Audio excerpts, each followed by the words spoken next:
on, beautiful people? It is the CFG, and welcome to the Confident Fat Guy podcast. Before we get started today, I want to thank my sponsors, Rise Elite Coaching and Aaron 5 News. Rise Elite Coaching provides fitness, nutrition, and life coaching for busy professionals using the Rise method: routine, identity, strength, and execution to sustain results without burnout. Kai Urban, CEO and founder, is a certified life coach and certified personal trainer. For all inquiries, you can contact Kai at Rise Elite Coaching at Outlook.com. And Aaron 5 News. Aaron 5 News is your number one source for social media news, offering free, yes, free business advertising, monthly shout outs.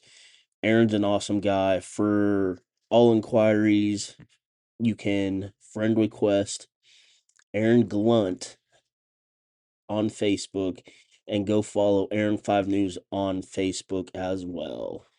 How the heck are you guys doing? I hope y'all are doing well. I hope your week has gone well. I got some stuff to talk about.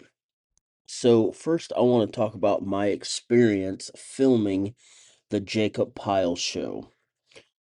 It was my first interview on camera, and if you watch it, you can tell I'm I don't want to say I'm camera shy, but I did not look at the camera often.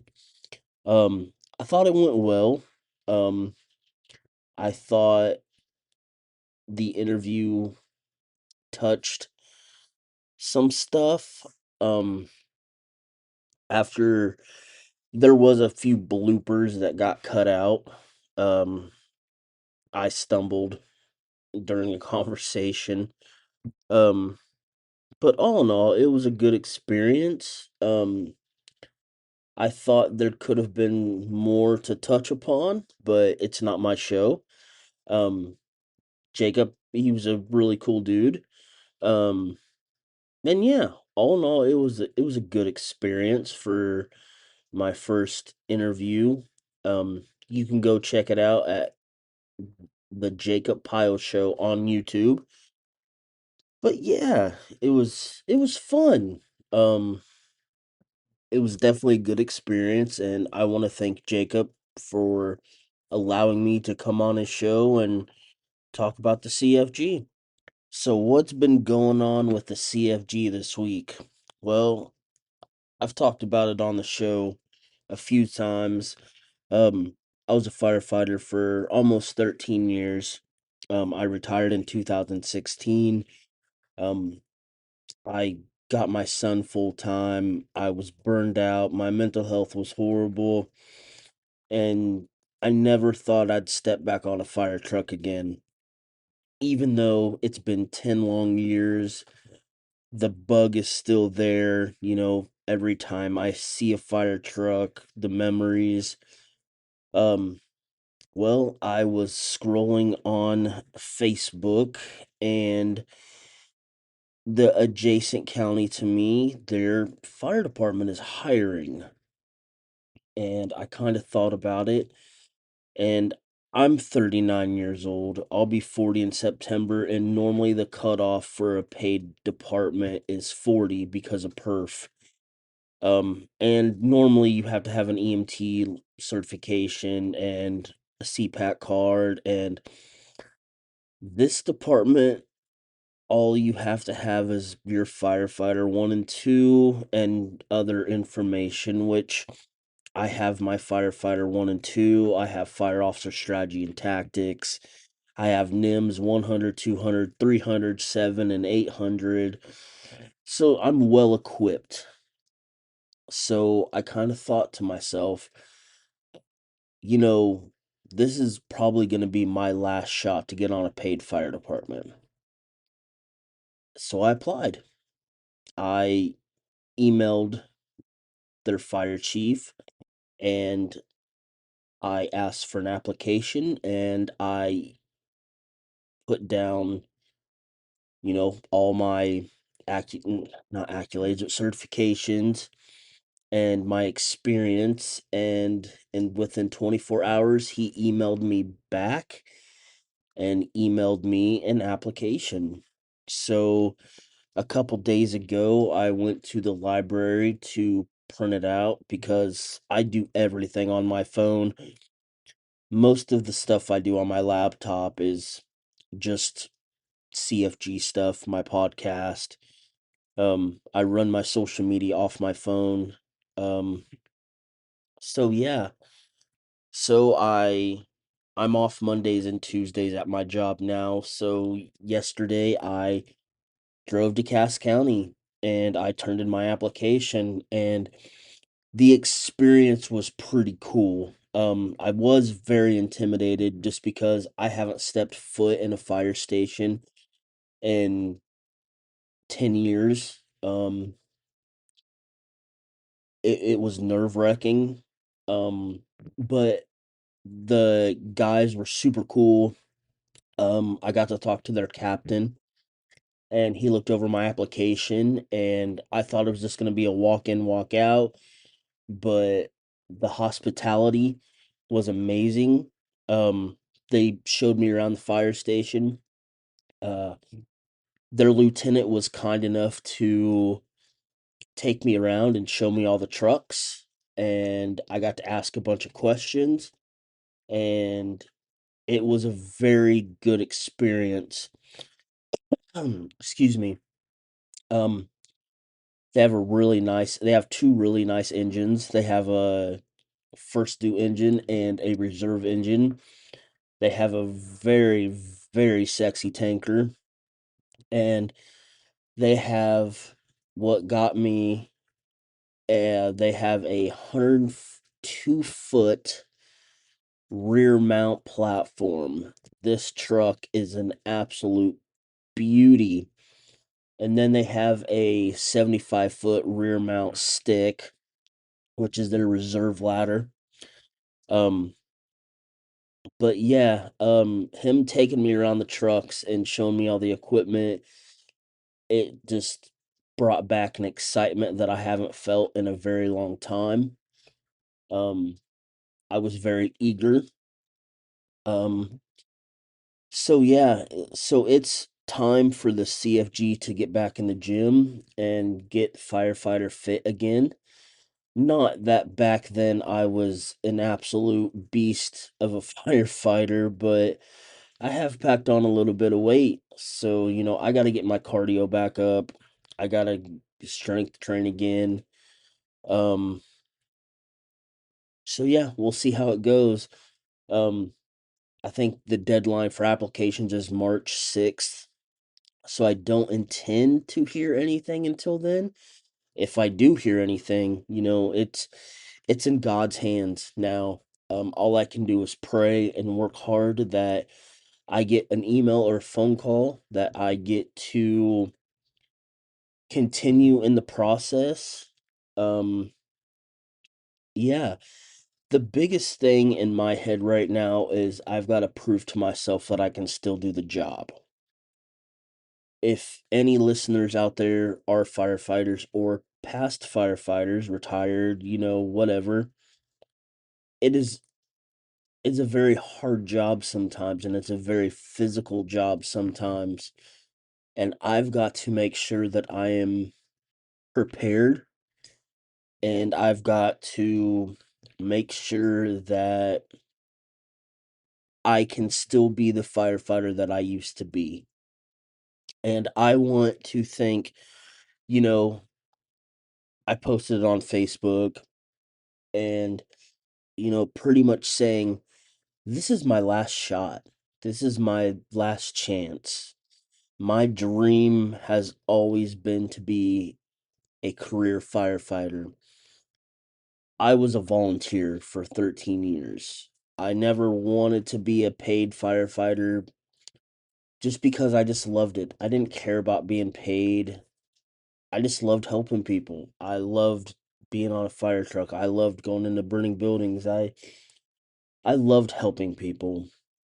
And I really didn't start wanting to be a paid firefighter until the last 3 years of my firefighting career before I retired. Um, I went through several other departments' processes. I went through Elwood Fire and I got like sixth out of 65, but the 2 year list stopped, I believe, right before it was my turn, or a couple people before me when the list ended. I tried out for IFD, which that was very hard. Um, I actually tried out for Cass County Fire District 1 years ago. It was a different circumstances. They were just a very new beginning department. They were a combination department with another department, and it went well. Um, but I was not picked. Um, I applied for KFD. Um, but you have to have a CPAT, which a CPAT is a physical agility test, and once you pass it, you get a card. And the first thing they have you do is a stair climb.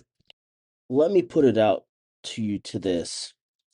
I don't understand why they have it because that stair climb machine and a regular set of steps or stairs is not the same thing.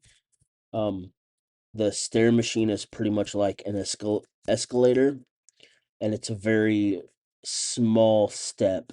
So, I mean, I wear size 11 shoes, so half of my foot sticks off the steps on the stair climb, and you can't touch the rails. You have to either put your hands down or, hold on to the 70-pound weight vest that they have you do the physical agility test in. And I slipped, and that automatically disqualified me. And that was it for me. Once I didn't pass the CPAT years ago, my career's pretty much over, and I accepted it. And I never thought I would ever be on a fire truck again. I figured right there in 2016 when I retired, it was going to be it for me. But, as the years have gone on, that bug is still there. And if you're a former firefighter, you know what that bug is. Um, so yeah, we're gonna see how it goes. Um, I hope and pray that I get a phone call back or an email. I'm excited. I'm nervous. And again, I just have to prove to myself that I can still do the job. It's been a long time. I have to make sure that I'm physically and mentally prepared again. Because I haven't seen any of the things that a first responder sees. Yeah, I've worked out of prison since then and I've seen some stuff. We're not going to get into the graphics, but it's nothing compared to what first responders respond to, whether it's fire, EMS, or police. I've got to make sure that I'm still callous to that. And I'm not saying that in a bad way. When I was a firefighter, I don't want to say I was heartless because I was not. I'm not a heartless person. But in that line of work, you have to have kind of a blind eye because if you let everything you see get to you, it's going to destroy you. And I've seen it before. I've been on runs with new people, and it was a bad run, whether it was a car accident, a house fire, a suicide, and they don't make it because they can't take what they see. And that's just the game of it. You're going to see some gnarly stuff. And I have to make sure that I can still handle it. I have to make sure I'm physically prepared to go into a burning building again. I've got to make sure that I'm physically prepared to cut people out of cars and do CPR. I've got to make sure that I'm still capable of answering 911 calls and responding to people's worst day and trying to make it better. I'm nervous. I That's really all I can say is I'm nervous. Um, but I'm excited. The way they operate their department is actually really cool. Um, they run California days instead of Kelly days, which is, 24 on, 24 off, 24 on, 24 off, 24 on, 4 days off. And then a Kelly is 24/48. So yeah, and just the certificate, I'm excited to, what they work with. They do ice rescue, they do tower operations, um collapse rescue, hazmat. I'm I'm excited, that I don't know, I'm so giddy right now that it's just hard for me to explain. I'm trying not to get my hopes up because I know what kind of firefighter I was. Um And I just want to thank all my friends and past firefighting colleagues for messaging me on Facebook and just reassuring me that I'm still that person. I still am a good firefighter. All of them told me that I had nothing to prove, but deep down I have to prove to myself. It's not really I have to prove anything to anybody else. It's more that I have to prove to myself that I can still do it. So yeah, I will definitely keep you guys updated. Um, and if you want, more updates, you can follow me on Facebook, Instagram, and TikTok. Um, so yeah, that is what's going on with the CFG, and that's pretty much what my prime focus is gonna be right now, is to get firefighter ready again. So yeah, I'm excited. I'm looking forward to it. Um, this episode's kind of gonna be a short one. Um, I'm just so happy and so excited. But again, I'm trying not to get my hopes up. So yeah, I hope you guys have a beautiful week. Um, I just wanted to share this information and just let you guys know what was going on. So I hope you guys have a beautiful day. I hope you guys have a beautiful week. Thank you again for my sponsors, Rise Elite Coaching and Aaron 5 News. And I hope you guys have such a beautiful day. Other than what is going on that I've talked about, it's been a really good week. Um, Everything is going good in the CFG world. Um, Again, you can follow me on Instagram, TikTok, and Facebook. And if you want to get a hold of me, say hi, ask a question, get advice, you can email me at confidentfatguy@yahoo.com. Remember, love yourself, love each other, conquer your dreams, and crush your goals. I love you all. Thank you so much for all the support. And thank you for downloading and listening to the Confident Fat Guy podcast. Please share it out. You can find it on iHeartRadio, Spotify, Apple Podcast, and every other major podcasting platform. I love you guys. Thank you so much, and I will catch you guys later.